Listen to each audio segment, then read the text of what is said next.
Romans 1:24-28. Therefore God gave them over in the sinful desires of their hearts to sexual impurity for the degrading of their bodies with one another. Furthermore, just as they did not think it worthwhile to retain the knowledge of God, so God gave them over to a depraved mind, so that they do what ought not to be done. Hello, I am the Scriptless Christy, and today I'll be going over the dangers of porn. There is an abundance of porn today, from social media being filled with softcore porn to the actual porn sites themselves. Many people have become addicted to porn. The performers themselves are affected, and porn has become a serious problem in our civilization.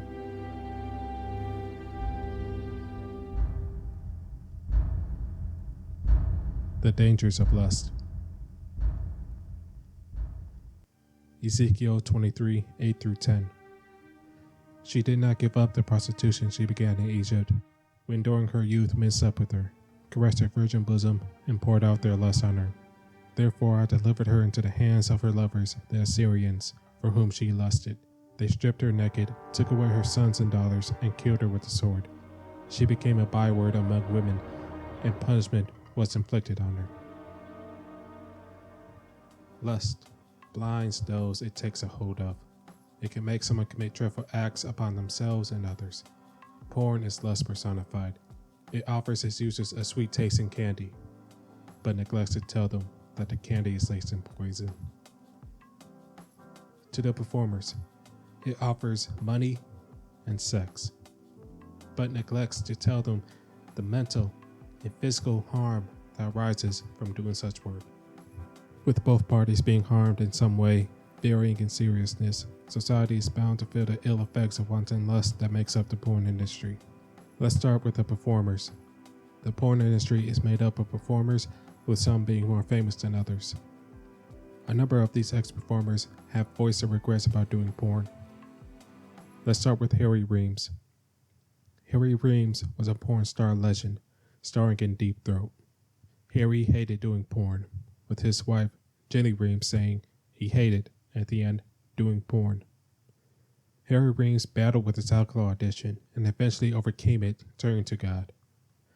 His co-star in Deep Throat, Linda Lovelace, became an anti-porn advocate. Harry Reams himself stated about Deep Throat, there was no social redeeming value, and so the word of mouth went out from people who saw it saying, "This is just a comedy, it's great, you got to see this." But that isn't all. There are plenty of ex-performers regretting doing porn, and many are anti-porn advocates. One of these ex-performers is Greg. Greg spent 23 years in the porn industry, and at the end of it, he found himself caught in a vicious cycle. He would perform to get paid, only to blow it all on drugs and alcohol to forget what he'd just done.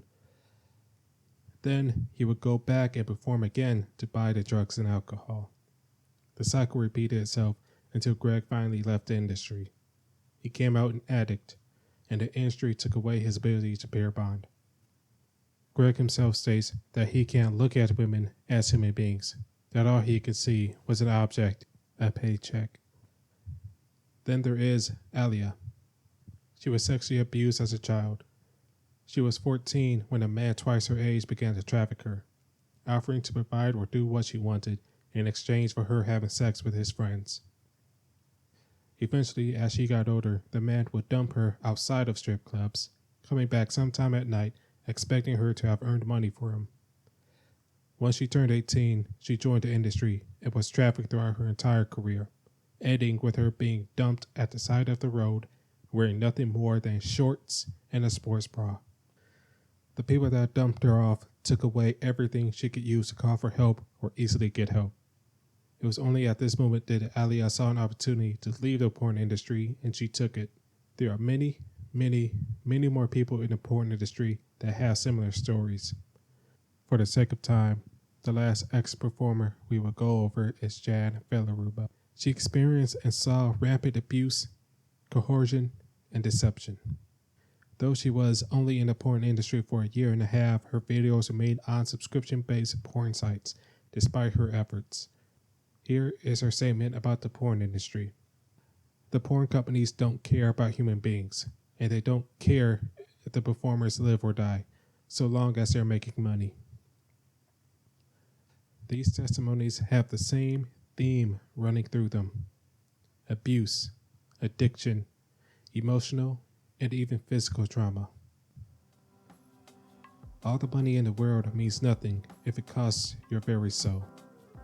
This is what is happening to those involved in producing porn. What about those that use porn? Those that use porn experience several problems. Let's start with sexual satisfaction. Sexual satisfaction goes down the more porn one watches. Moreover, even infrequent viewing of porn reduces sexual satisfaction. Secondly, popular porn. Those who watch porn will experience unsatisfying sex, with orgasms being infrequent, especially for women. This is because most of the female performers never orgasm, but they act like they do. Porn makes a very poor how-to for sex. Thirdly, loneliness. Porn and loneliness are linked. The lonelier someone is, the more porn they watch, and the more porn they watch, the lonelier they become. Porn disrupts normal attachment behavior, harms relationships, and puts a strain on pair bonding.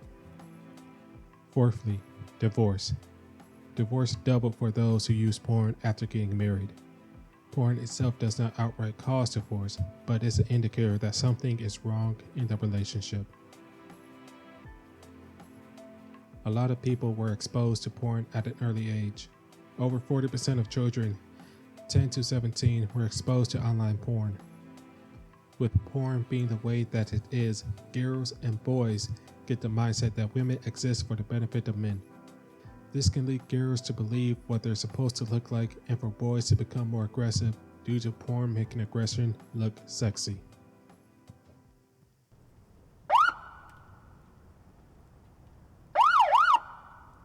Encouragement of sex trafficking and other crimes.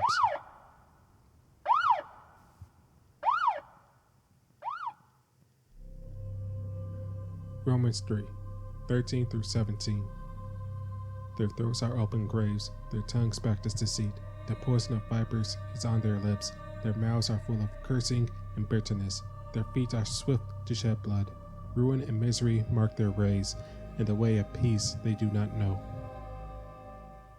Another point against porn is its inability to verify the age of those performing in illicit videos. This can quite easily lead to the trafficking of people of various ages. One girl who survived being sexually exploited is Rose Kalimba, who was only 14. Her abuse was filmed and uploaded to Pornhub. Even after being made aware that they were hosting and profiting off of a child being raped, Pornhub refused to take down the video. This is not a one-off for Pornhub. Plenty of other victims have videos of them being raped on Pornhub, with Pornhub profiting off of it. Now, Pornhub has deleted unverified videos in the millions, but there are verified videos of child porn. The victims of sex trafficking are right in calling Pornhub a sex trafficker. The only good news is that Visa, MasterCard, and Discover have stopped processing payments for Pornhub.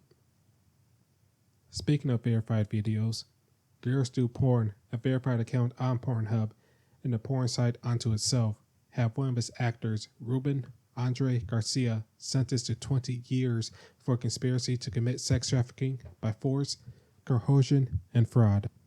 As for the company itself, the co-owners were linked in an indictment with several others in connection with Girls Do Porn.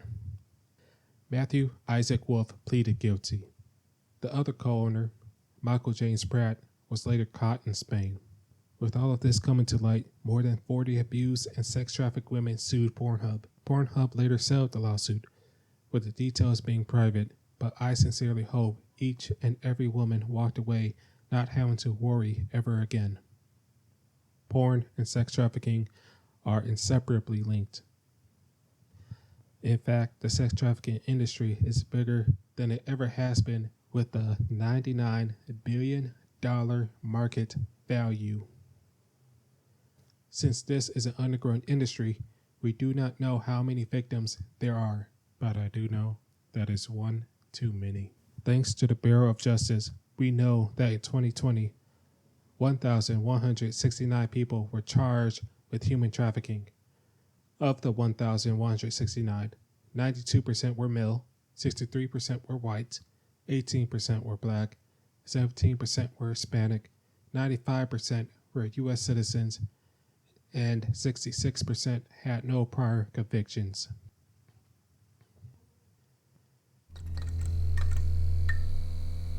The encouragement of sex work. Since porn is rife with sex trafficking, child rape, and other heinous crimes, why would anyone encourage people to go into sex work? Enter sex positive feminism. Simply put, sex positive feminism is the idea that feminism should fight sexual repression and give privilege to sexual pleasure. Sex positive feminism fused with porn and betrayed what it was fighting for. It pushed women into sex work only for those women to feel exploited in the end. There is even a cancel porn movement on TikTok. When it comes to teen magazines, you would think it would be filled with clothing and social trends. What you wouldn't think of is a magazine pushing sex work on teenagers. In this doctor's article, she writes, "I am a doctor, an expert in sexual health. But when you think about it, aren't I a sex worker? And in some ways, aren't we all?"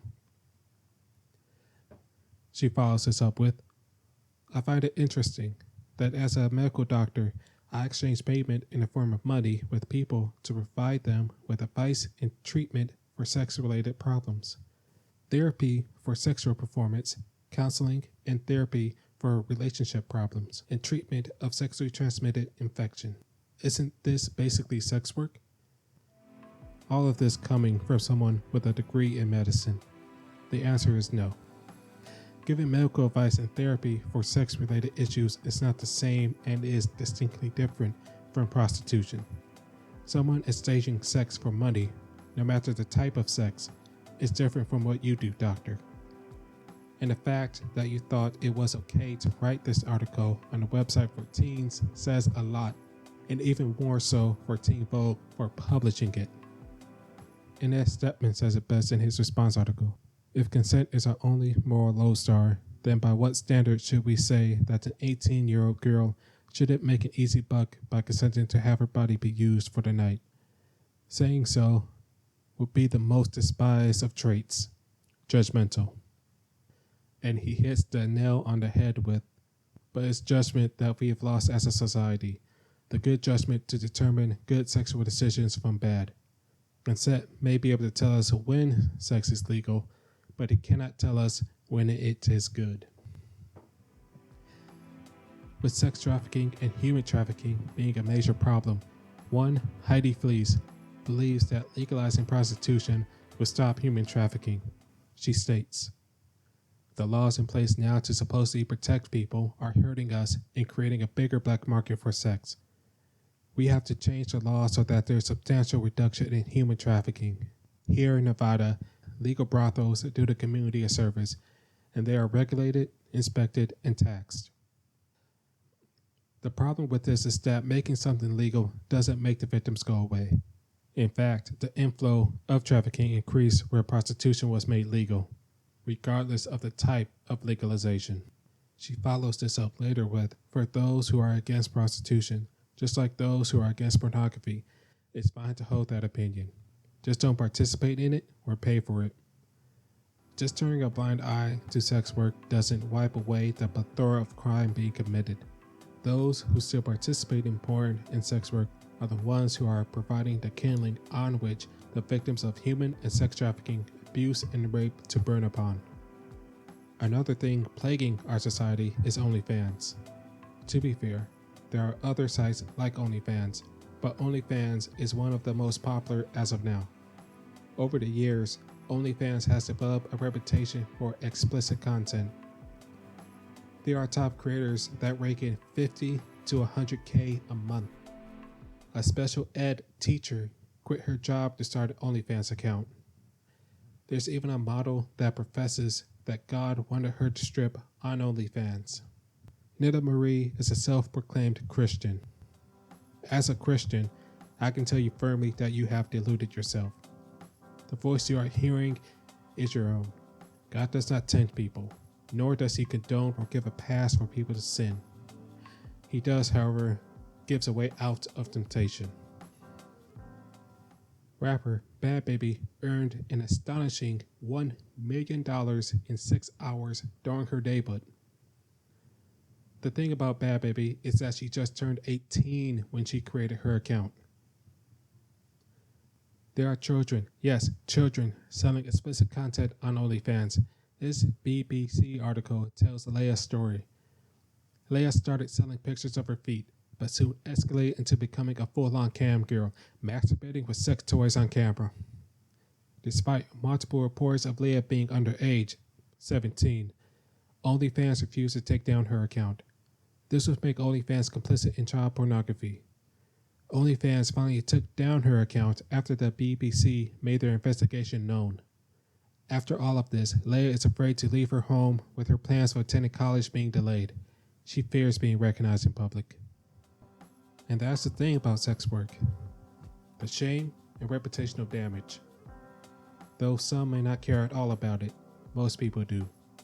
Money may buy you luxury and pleasure, but money does not buy happiness. Happiness dwells within the mind. If every time you appear in public, people will think lowly of you, and that will gnaw at you. Enticing lust will reduce you to your flesh and nothing more. OnlyFans has no real incentive to change. They take 20% of what their creators earn. The more the creators earn, the more OnlyFans earn. With the top creators becoming famous and wealthy, others try to imitate their success. What these newcomers don't realize is that not everyone will make it. So these girls show themselves to the world and leave empty-handed, fearing that someone will recognize them in public. On the flip side of this, we have men that fund these girls. After all, the money must come from somewhere. Just like porn, people can become addicted to OnlyFans.